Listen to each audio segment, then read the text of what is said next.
Most expats are losing $500 every single transfer, and they have no idea it's happening.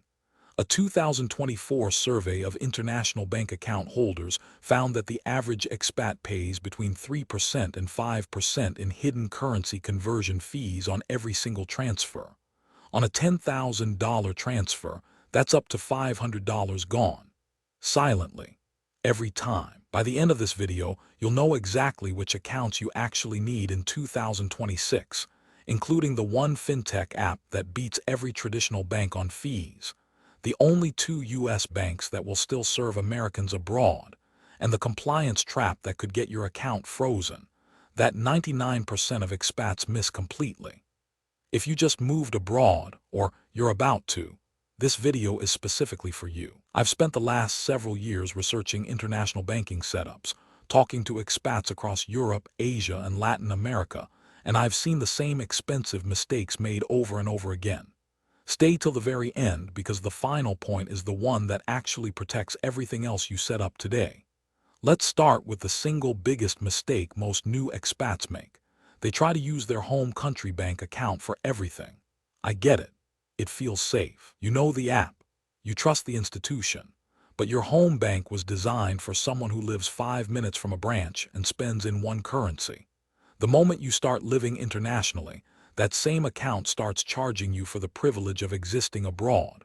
Foreign transaction fees of 2 to 3%. Poor exchange rates built on spreads the bank pockets quietly. International ATM fees that stack up fast. I spoke to an expat in Portugal last year who was paying close to €400 a month in avoidable banking costs. €400, just because she didn't switch accounts. So here is the only expat banking setup you need in 2026. 3 layers.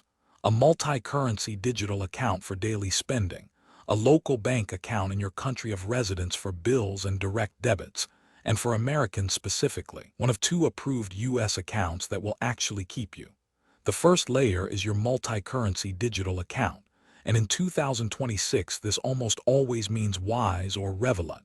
Let me tell you exactly how they're different because this matters. Wise has become the gold standard for international transfers, according to Expat Life.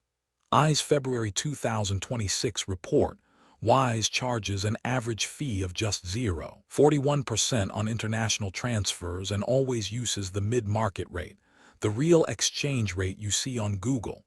No spread markup, no hidden cost buried in the conversion. The Wander Wired, a travel finance publication, put it plainly.